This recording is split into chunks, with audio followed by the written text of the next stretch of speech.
चतुर्थोऽध्यायः। हरिः ॐ। बिभ्राट् बृहत् पिबतु सौम्यं मध्वायुर्दधति न्यपता बविरुतं वातजूतो जो अभिरक्षति मना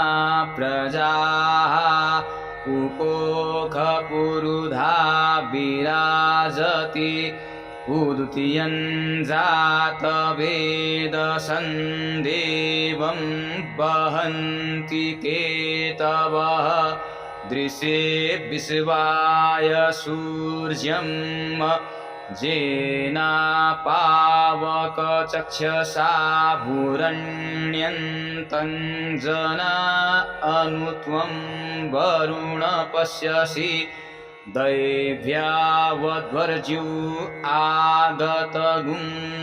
रथेन सूर्यत्वचा मध्वाजन्यगुं समञ्जाथे तं प्रत्नथायं वेनश्चितिरं देवानां तं प्रत्नथा पूर्वथा विश्वथेमथा ज्येष्ठथातिं वरेः खदगुं स्वरविदं प्रतीचीनं वृजनन्दोहसे धुनिमासुञ्जयन्तमनुया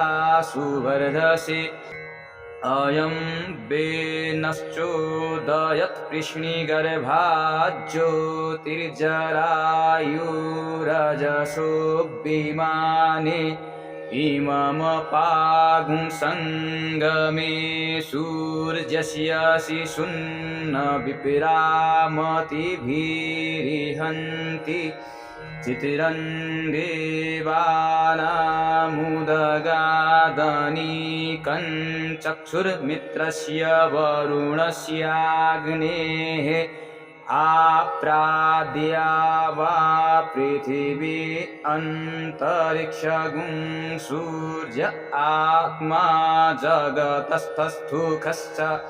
आन ईडा वृविदथे सुषष्टि विश्वानरः सविता देव एतु अपि यथा जुवानो मत्सथानो विश्वं जगदभिपित्वे मनीखा जदद्य कच्च वृत्रहन्नुदगा अविसूर्य सर्वं तदिन्द्रते वसे तरणि विश्वदरेखतो ज्योतिष्कृदसि सूर्य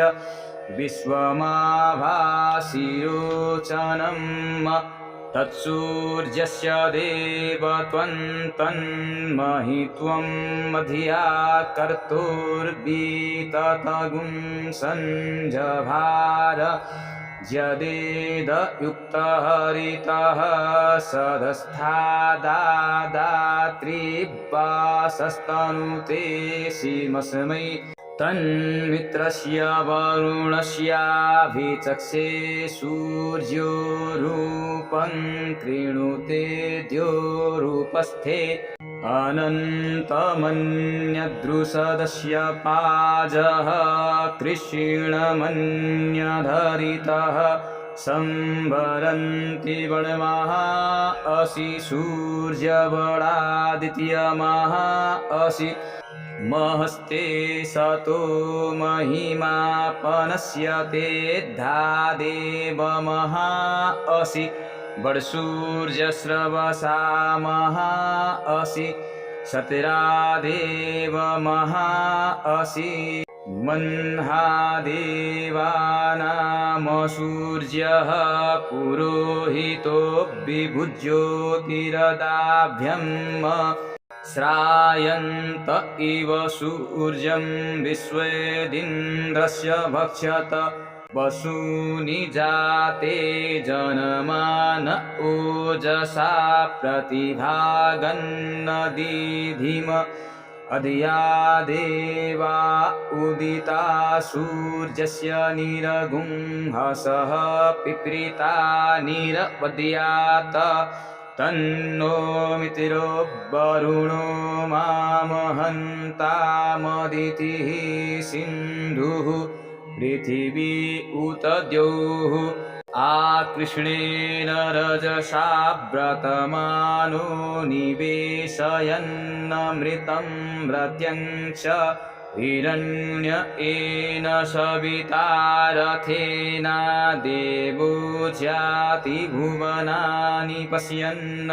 हरिः ॐ।